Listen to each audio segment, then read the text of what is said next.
Okay, अब हम discuss करेंगे मैक्सिलरी लेटरल इंसाइजर। सेम चीज़ वही है बट थोड़ी सी जो चेंजेस हैं वो अभी हम डिस्कस कर लेते हैं। अब मैक्सिलरी लेटरल इंसाइजर की पोजीशन क्या होगी कि मिड लाइन से सेकंड पोजीशन होगी, ठीक है। उसका मीजल कॉन्टैक्ट एरिया किसके साथ होगा, सेंट्रल इंसाइजर्स के साथ, और जो डिस्टल होगा वो हमारे पास केनाइन के साथ होगा।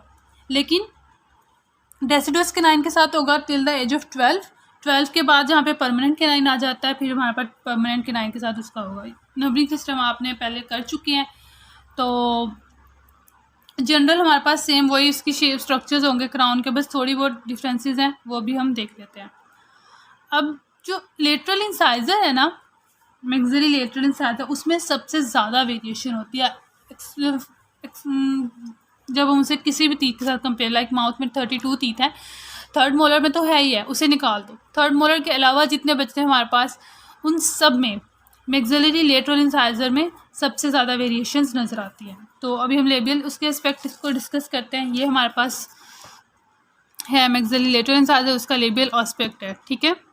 अभी हम थोड़ा साफ वाला लेते हैं और इसे गंदा करते हैं।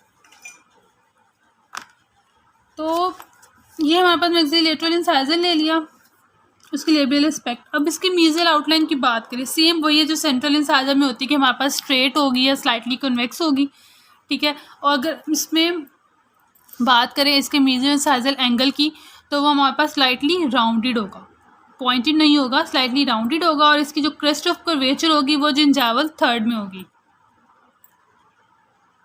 सॉरी इंसाइजल थर्ड के जिंजाइवली, मतलब अगर ये है इंसाइजल थर्ड है, इसे गंदा करते हैं हम ना, तो इंसाइजल थर्ड के जिंजाइवली होगी यहाँ पे थोड़ी सी ना इसके पास।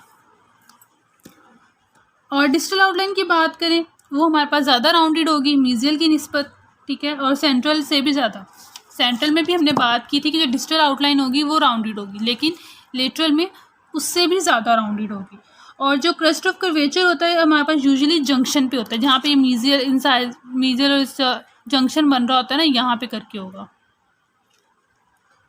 अब डिस्टेंस एज एंगल ज़्यादा राउंडेड होगा, ठीक है। इसका भी आपने देखा था राउंडेड था, लेकिन इतना नहीं था, लेकिन इसका क्या है हमारे पास, ये ज़्यादा राउंडेड है। सॉरी मैंने उल्टा कर दिया, ये मिडिल साइड है, ये डिस्टल है, ये यहाँ पे था, ये क्रेस्ट ऑफ कर्वेचर और ये इसका एंगल, और ये मेजियल थी, थोड़ी उल्टा हो गया।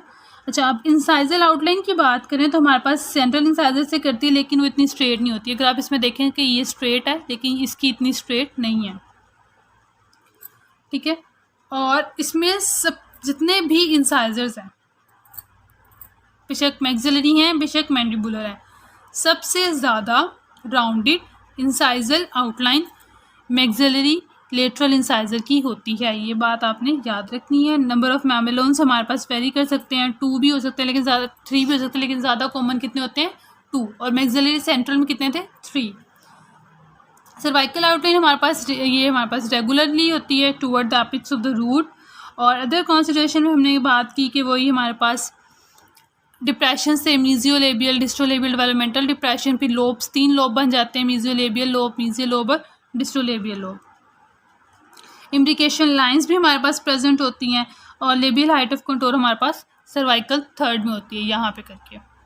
नेक्स्ट आ जाती है लिंगुअल आउटलाइन। अगर हम लिंगुअल आउटलाइन की बात करते हैं, सेम मीजियल मार्जिन जो थी सेंटर से रिलेटेड होती है, ये वाली कि मतलब बहुत ज़्यादा वो नहीं होती कन्वेक्स। डिस्टल का भी हमारे पास सेम है। और ये बस एंगल्स का इसका डिफरेंस है कि मीजियल साइजल एंगल हमारे पास स्लाइटली राउंडेड होगा और डिस्टेंस साइजल एंगल हमारे पास मोर राउंडेड होगा। और जो डिस्टेंस साइजल एंगल है वो हमारे पास सबसे ज़्यादा राउंडेड एंगल है इन ऑल द इंसाइजर्स।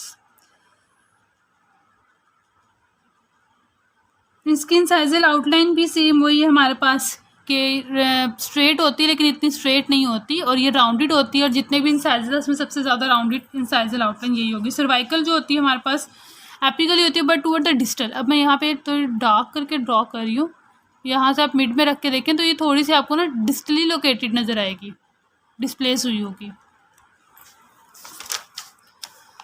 इसके अलावा यहाँ पे हमने mesial and distal marginal ridge भी हम पहले डिस्कस कर चुके हैं। ओके, नेक्स्ट है हमारे पास लिंगुओजिंजाइवल ग्रूव। पहले भी बताया लिंगुअल फोसा को सिंगुलम से जो सेपरेट करेगा, ये हमारे पास फोसा लिंगुअल फोसा जो होता है डीपर होता है, लेकिन हमारे पास सेम वही स्ट्रक्चर होता है कि डब्ल्यू शेप हमारे पास स्ट्रक्चर बन रहा होता है। अब लिंगुअल जिंजावल ग्रूव क्या करता है, सेपरेट करता है लिंगुअल फोसा को सिंगुलम से। ये हमारे पास आ रहा है यहाँ पे।